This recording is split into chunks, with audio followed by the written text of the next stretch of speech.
Welcome back to another episode of the CSK8 podcast. My name is Jared O'Leary. Each week of this podcast is either an interview with a guest or multiple guests or a solo episode where I unpack some scholarship in relation to computer science education.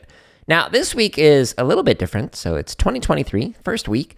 And you may notice if you're watching this on YouTube, it's actually a video of myself as opposed to just audio. So, hey, this is what I look like if you didn't know. And by the way, if you're watching this on YouTube, I have a resting or thinking face that looks upset or intense, so FYI, I'm not mad. So I'm going to be doing some things differently this year. I'm going to be experimenting with some new ways of creating and promoting episodes. So I'm going to try out some new stuff. So some of the future interviews, hopefully, if guests will say yes to it, will include video as well as the audio that we were originally doing. So you can let me know in the comments on YouTube or in comments, honestly, on like Twitter or TikTok or wherever you're finding these excerpts from. And just let me know like what you think of the episodes and like some things that you'd like to see in the future. So today I'm going to be unpacking a paper, and this paper is titled Whose Imaginings, Whose Future? And it is by Sandra L. Stauffer, who is a professor that I had at Arizona State University. So I went there for all three of my degrees. So I worked with Dr. Stauffer for many years. She was actually on my dissertation committee. So thank you, Dr. Stauffer, for your feedback. All right, so this paper is actually a keynote chat for the Society for Music Teacher Education 2017 conference. And the theme of this was Imagining Possible Futures. So I'm going to chat through this particular paper and kind of relate it to computer science education. Now, you might be wondering, Jared, why are you reading this particular paper or this particular keynote? Well, the reason why is because I want this to kind of serve as a potential warning for a field to not get complacent with things and whatnot. Now, when I read through this paper, it reminded me a lot of the introduction to a book by Ralph Waldo Emerson. So I'm going to read off a quote here. It's like the very first paragraph. And when I read this in high school, I was like, this really resonates with me. So the book begins with, quote, "Our age is retrospective. It builds the sepulchres of the fathers. It writes biographies, histories, and criticism. The foregoing generations beheld God and nature face to face, we through their eyes. Why should not we also enjoy an original relation to the universe? Why should not we have a poetry and philosophy of insight and not of tradition, and a religion by revelation to us and not the history of theirs? Embosom for a season in nature, whose floods of life stream around and through us and invite us, by the powers they supply, to action proportioned to nature. Why should we grope among the dry bones of the past or put the living generation into masquerade out of its faded wardrobe? The sun shines today also. There is more wool and flax in the fields. There are new lands, new men, new thoughts. Let us demand our own works and laws and worship." End quote. Now, that quote really resonated with me in high school, and it still resonates with me today. I think it's important for us to not just look back and build off of the past, but also to look forward and question what could be done and what could we do. And in this case, in the paper that we're going to be looking at, we're going to look at the questions of whose imaginings, whose future. So the paper begins with an introduction that's kind of like, thanks everybody, and talks about how we had some advances in the field of music education. But again, I'm going to relate all of this back to computer science education because I think it's really important to learn from other fields, other domains, to be able to apply these contexts into our own context. All right, here's an important quote to consider. This is from page 3. Quote, "To look at our history, one would imagine that music teacher educators are quite fond of change, or at least enamored of getting together to talk about the future of music teacher education. Music education in the schools, or even the future of schools of music. This is certainly not the first time we've imagined the future, or that others have done so on our behalf and sent us a report with their recommendations. Talking about the future or engaging in some kind of strategic planning initiative occurs in an almost predictable cycle in our professional organizations." End quote. Okay, so this quote really resonates with me, not only for music education, because that's what my degrees and my background is in, but also in computer science education. I have seen people talk about like reimagining the future of computer science education or having these reports that kind of like talk about, here are some recommendations for the future. And I've done a lot of Unpacking scholarship episodes on those different types of reports on this particular podcast. Now, this is important for us to consider because we need to make sure that we are not just stuck in the cycle of like reimagining without actually doing things. So the author goes on to talk about some examples of some of the reports and whatnot that the profession has engaged in. And again, this is music education. And it talks about a variety of topics that like relate to things that are still being discussed today and not really resolved. So the author goes on to say, well, has anything actually really changed? And their response is, well, yes, but also no. So here's a quote from page 4. Quote, "It's easy to look outward for reasons, maybe for excuses, for surely the world is a messy, complicated place, and the need to change will always be with us. But let me also posit, gently, with respect, that in this historical moment, we ourselves may be in the way of the change we seek. Why? Because we are firmly embedded, cognitively, socially, emotionally, praxically, musically, in ideas, structures, and realities we already know, and to shake ourselves loose from those structures will take concentrated, persistent effort." End quote. A little bit further down on that page, quote, "To imagine an unknown is challenging, and the future is certainly unknown. As difficult as it may be, though, we should imagine possible futures, and we should do so while also admitting to ourselves two things. First, we have little to no idea about what the future will be. Remember, we knew nothing of YouTube 13 years ago. And second, to paraphrase cultural anthropologist Clifford Geertz, who is paraphrasing sociologist Max Weber, we are caught in webs of significance that we ourselves have spun. The structures we have built, the codes, the signs, the stories, the narratives, the discourses that we share and know so well also constrain the change we seek." End quote. Now for context, this was written in 2017 and presented in 2017, so that's why the dates are a little off with YouTube. This part really made me reflect a bit. So when looking at this and was thinking, okay, well, in what way am I stuck in the past? In what way am I not evolving? And that for me is kind of like a difficult question to think through because I constantly engage in reflection practices. Like you may have heard in some of the interviews that I've done that I will reflect in the mornings and the evenings, and I will just constantly think of like how to evolve as a human being in ways that I think would benefit me and people around me in the world, etc. And when I think about all the experiences that I've had in education that have led to this, yes, it's a variegated, multi-perspectival approach in terms of I am from music education, professionally speaking. All my degrees are in that. And then I became a band and general music and percussion director. And then I moved into like a technology role where I was teaching coding to kids. And then I went in and I did professional development, created professional development, and created curriculum that's used by students and teachers all around the world.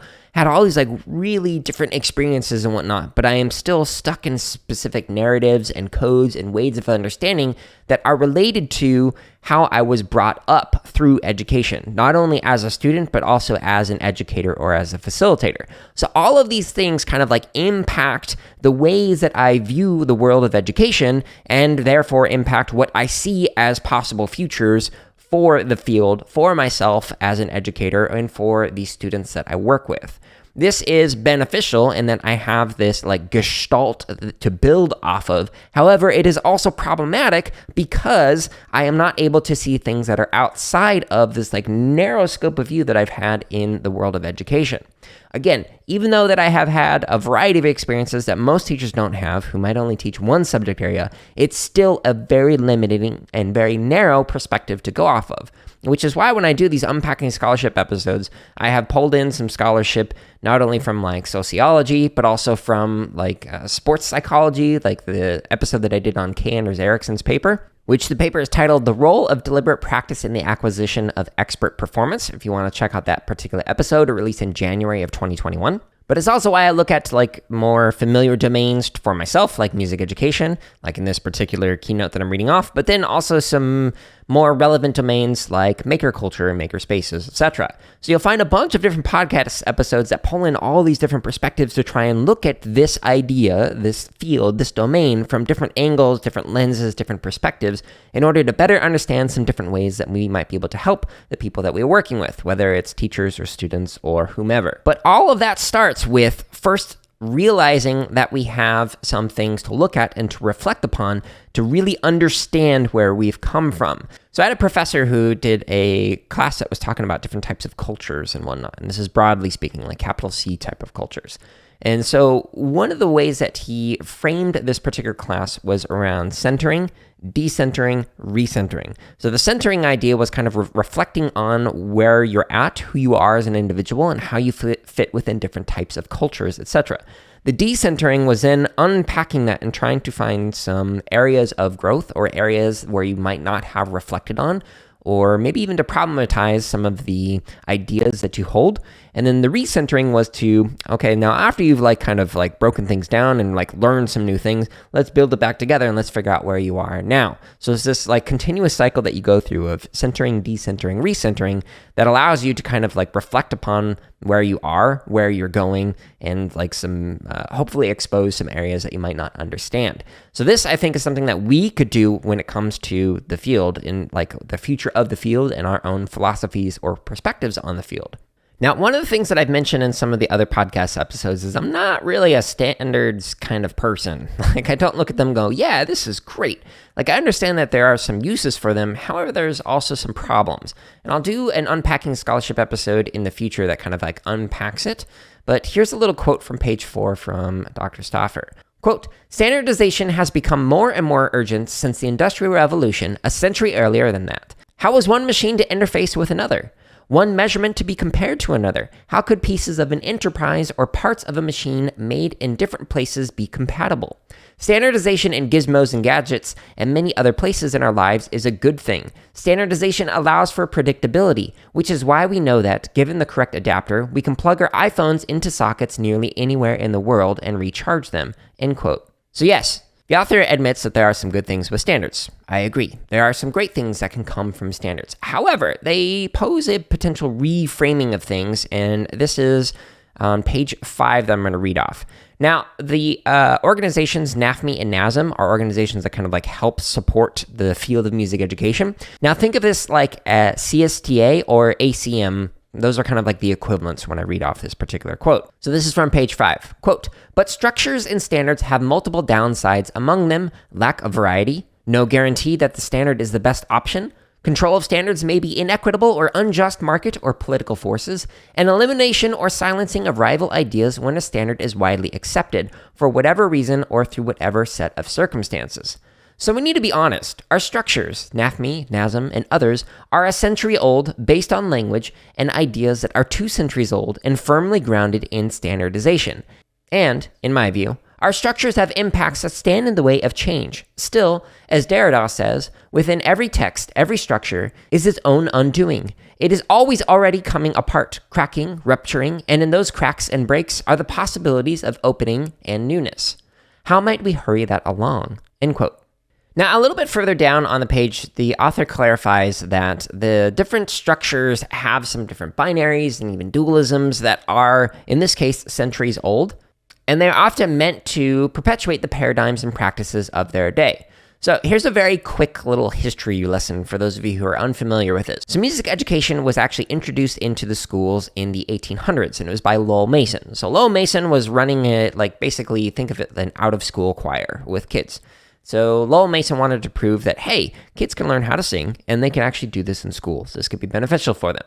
So they created this program, this choir, and they advocated for it, and they got it into schools. When it was introduced into the schools, it was the type of music making and activities that people like to engage in outside of school context. The same thing happened with band and with orchestra. For those of you who don't know, in the 1800s and even in the early 1900s, the popular form of listening to music before player pianos and records, etc. came out was to go and listen to a live performance by a band. So this would be equivalent to going to a rap concert today in terms of seeing your favorite musicians and hearing your favorite songs. In order to listen to that, because this was pre-radio, pre-record player, etc., you had to go to a park and listen to a live organization or group performing whatever kind of music that they were playing. Now, this made it so that if you wanted to listen to your own music, you had to either perform on an instrument or sing or know somebody who would do this. So when all these different forms of music education, whether it was the choir or orchestra or band, when they were introduced into these schools, that was the popular type of music of that day. Now, here's the real kicker to think through. If music education had not been introduced until 2023, We would have, if we had taken the exact same approach, we would not introduce band, choir, and orchestra. Why? Because that is not the popular music that people are listening to. We would not be advocating for, hey, we should be doing this thing that's like a couple centuries old and we should be putting it into our classrooms. Instead, what we would say is we need to introduce the type of music that people are listening to and in creating today.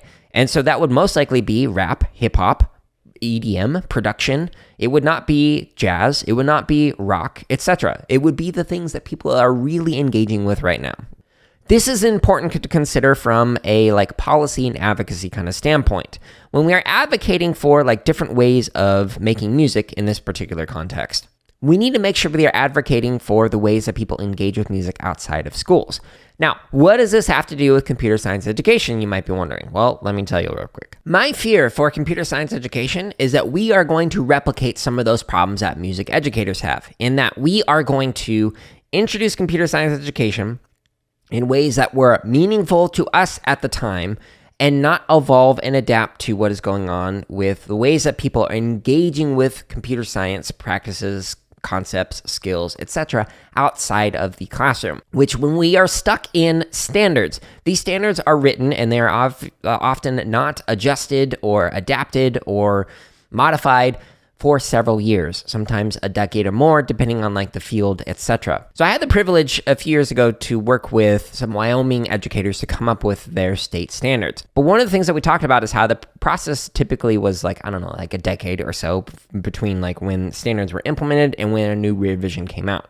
But that is too slow of a process for computer science education. So when we are engaging in these standards, we have this tendency to create things that are relevant in the time, but we don't necessarily adapt to the changes that happen over the subsequent years, and therefore the standards become more and more out of date and less useful. So what can we do about this? So the author mentions in this keynote that the first thing that they recommend is that instead of calling them standards, perhaps we should call them guidelines. So here's a quote from the bottom of page 5. Quote, "Standards are codes for compliance, meant to keep things in place and predictable for a paradigm that looks like this," vertical line, "and is about the past. That is not what we are about," end quote. Now, if you're wondering what does the vertical line thing refer to, it's talking about something that's mentioned in the pages above it. So if you're interested to check that out, but it's just kind of a framework or metaphor to think through. But the main point of this particular argument is if we change the word standards to guidelines, then it makes it more honest as to what they are and then less punitive. So every state has different variations of the national standards, which makes it so that there's more local control. So some districts have a different set of standards than other districts, depending on what state you're in, whereas some states have just alignment to the national standards. Now, again, this is just guidelines. I agree that the wording is better, and hopefully we can look at this and understand that it should be more adaptable to the local, which we talk about a little bit later in this particular keynote. So the second thing that the author recommends is, quote, "Since many of us here have been raised in the structure, we have adopted the language, the codes, and the gestures of the structure, and we perpetuate that language, those gestures, those codes without thinking about it," end quote. This is from page 6. A little bit further down, quote, "While we're talking about codes, look at your school's website. Recruiting materials, language, descriptions, advertising. What are the messages encoded in them? Who are they important to? Why? And do we have enough courage to talk about that? To be honest and transparent about what those messages might mean?" End quote. So there have been multiple guests who have been on this particular podcast, and then multiple Unpacking Scholarship episodes where I kind of talk about how representation is important for different reasons. So if you want to learn more about that, check out some of the episodes on representation at CSK8 podcast. Now, the third thing that the author recommends is very specific to the schools of music or music programs. So the author recommends just sitting in your department and closing your eyes and just listening to the kinds of sounds that you hear. Now, the author recommends not only listening to the different types of sounds, but also listening at different times of day and to figure out who is welcome and who is not welcome within this particular program. So for context, in schools of music, for example, you might hear jazz, you might hear classical, like the Western European classical music, but if you don't hear EDM or you don't hear rap or mariachi or throat singing or whatever, this should give you an idea of who is welcome and who is not welcome in the schools. You can do a similar thing in computer science programs. You can go into classrooms and you can listen to the things that people are saying, or you can use your eyes, open your eyes, and look at not only who is in the classroom, but the ways that they are engaging with computer science concepts, skills, practices, etc. in the classrooms that are offering computer science or integrating computer science into them. What will this tell you? Well, it might tell you about who is welcome, who is not welcome. It might also tell you what kinds of ways that people are able to engage with computer science. And that might, again, tell you who might be interested or not interested in those types of engagement. So again, like my classroom was multiple programming languages going on simultaneously. So if you walked into it, you'd see one student working on JavaScript and coding some art and animation. The next student might be working on Scratch, like a game. The next student might be working on Sonic Pi, coding some live music. And then the next student might be doing Swift, whether Swift Playgrounds, or might be coding like an app for their iPhone or an iPad or something like that. So there's all these different ways of engagement going on in the classroom. Now, if you were to just listen, you would hear people talking about things that they were interested in rather than just like recreating the same thing. So they'd be like talking about sports and how they're going to integrate that idea or that concept into their project or whatever. So there's a lot of like things that people were able to do in the classrooms that I worked with. That was by design. That was intentional.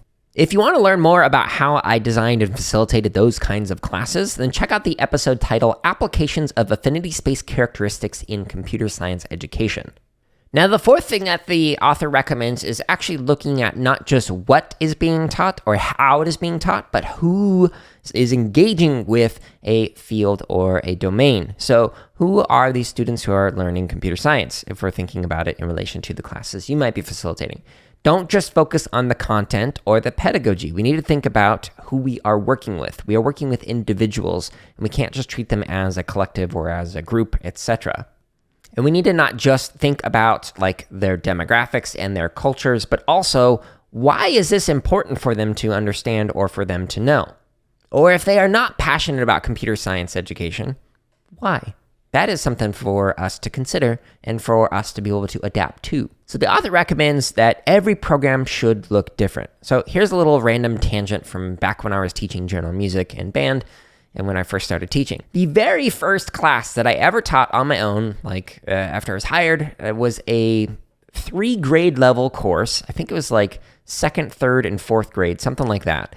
And I was supposed to teach them a song about being back into school and ready to go. Only problem is, none of the students in the class spoke any English. I was not allowed to modify the lessons, or I would get written up, which I did. And instead, I was forced by administrators to teach students how to do a song in English when they didn't understand what we were saying, and it was a split grade level across 3 different grades. So it was not developmentally appropriate for everybody. For some, it was too easy. For others, it was too hard. Why was I forced to do this? Because every single elementary school, all 50 plus of them in that district, had to teach the exact same lesson the same week to the same grade levels. Things were standardized to a point where it did not account for who was in the classroom. I am so grateful that I had that terrible experience the first time I taught on my own, because it really taught me the lesson that what matters is who we are working with, not just the concepts and practices that we are teaching. That was such a valuable lesson for myself to get on my very first experience teaching on my own, full-time at least, because I had been teaching drumline since my senior year of high school, in private lessons and all that fun stuff. Here's a quote from page 7 that I'll modify slightly to focus on computer science education. It's definitely applicable. Quote, "Computer science education is learning and teaching in many ways among many people in many places," end quote. A little bit further down, quote, "Perhaps we can begin imagining possible futures from a different point of view, a local point of view. Every view is a view from somewhere, and the local is where life is lived. Grand statements are nice. They are made by us for people we barely know. What do I know of the life of a child experiencing homelessness, or a popular musician becoming guitar, songwriter, teacher, or a string student in New York, or an adolescent in West Virginia? What futures do they imagine? How do I know about them? And if I do not know about them, then what? How can music making and music learning be meaningful if one does not know what it means to anyone else but oneself? So here's my bold proposal. What I propose is radical listening," end quote. Again from page 7. This point really resonates with me. If you haven't listened to the episode that John Stapleton and I did, it's on a paper that we wrote titled Fostering Intersectional Identities Through Rhizomatic Learning. I highly recommend taking a look at that. It's really focusing on making it so that curricula and computer science engagement is hyper-local rather than just like everybody across a school or district or region, state, nation, etc. is all engaging in the same ways of learning and understanding. As somebody who has written curricula that is used around the world, what I really tried to focus on was making it so that students and teachers were encouraged to adapt the projects to make it more meaningful to them. So every single video, every single resource always encouraged kids and adults to make this unique and customized to their own learning experiences, rather than making it so that everybody replicated the projects that I demonstrated in Scratch Junior or Scratch.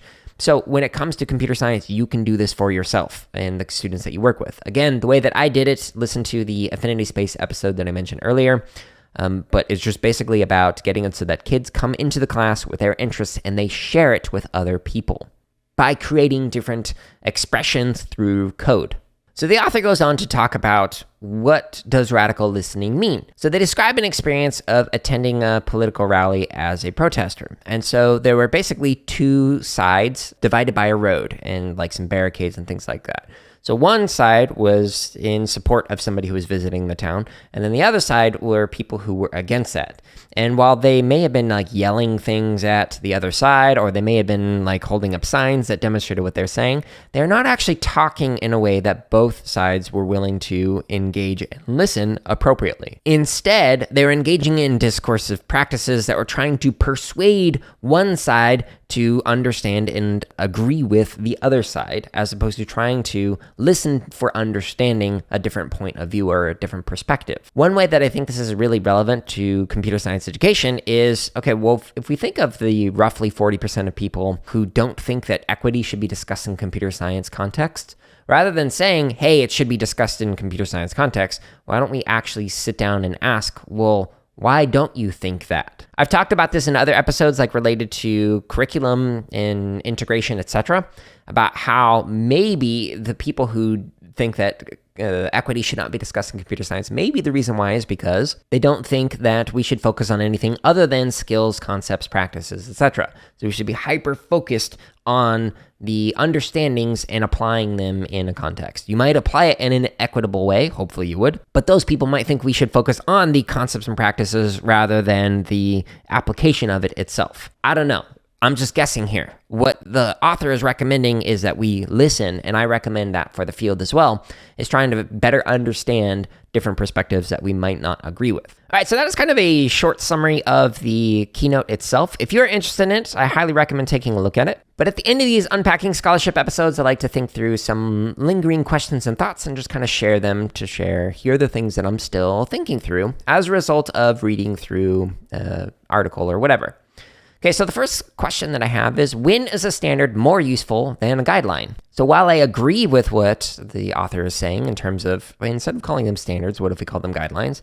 I can also think of advocacy and policy work around getting computer science into schools where it might be really beneficial to have standards. It makes us look more legitimate. It makes us look more like a core subject area, which some are arguing computer science should be. But again, as I've ranted about in other episodes of this podcast, that I have a tendency to disagree with that, because it makes it so that if we continue to add one more subject this year, and then, I don't know, 5 years from now, we add another core subject, and then another, we're just going to continue to dilute all of these subject areas that we have. So instead of mandating a bunch of new subject areas over the next couple of decades, perhaps instead we should make it so that you get to choose where you develop your expertise. The next question that I have is, whose voices are being heard and whose are being silenced? So as a non-binary individual, I have noticed some moments in the field where white male colleagues have been dismissed, and I find that to be problematic. It's great that we amplify voices of marginalized individuals, groups, communities, etc.,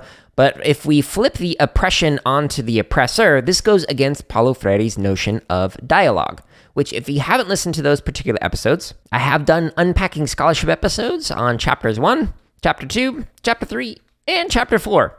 I believe it's chapter 3 in particular that talks about dialogue, so I highly recommend taking a look at that one to learn more about the concepts that I'm talking about here. Because I totally agree with advocating for and amplifying voices of marginalized identities, but I have an issue with if we just simply flip it so that the oppressor is now the oppressed. Because if we agree that an act is highly inappropriate or problematic, why would we want to then do that unto the person who's doing it to us? It just doesn't make sense to me. Another question that I have is when and why are the needs of corporations outweighing the needs of communities, groups, or individuals? And if you want to hear more about that particular idea, check out the podcast episode or even the paper that's for free that I did on titled Reconceptualizing Music Making, Music Technology, and Freedom in the Age of Neoliberalism. And I relate to this to computer science education if you listen to the podcast episode, but the paper itself also talks quite a bit about computer science education in particular, even though it's about music education and music technology. And here's one more quote from page 10. Quote, "Whose imaginings, whose future? I don't know. What if, instead of imagining a future for undergraduates, we imagined with them? What if, instead of imagining a future for in-service teachers, our colleagues, we imagined with them? What if, instead of imagining a future for pre-K-12 learners, or any learners anywhere for that matter, we imagined with them? The future is not us, the future is them." End quote. Dr. Stauffer's dropping some mics on that one. I really like that quote. I really like those questions to think through, and it definitely resonates with that paper that I mentioned on fostering intersectional identities through rhizomatic learning. So check out that episode if you haven't listened to that one. If you got an idea that you'd like to share about how you are imagining things with the students and colleagues that you work with, or the futures, you can let me know on social media. Thank you so much for listening to this episode. If you enjoyed this, please consider supporting. You could find out how to do that on my website by just going to jaredoleary.com/support, or just clicking the link that says support this content in the menu. And there are several different ways that you can learn how to support for free. Stay tuned next week for another episode. Until then, I hope you're all staying safe and are having a wonderful week.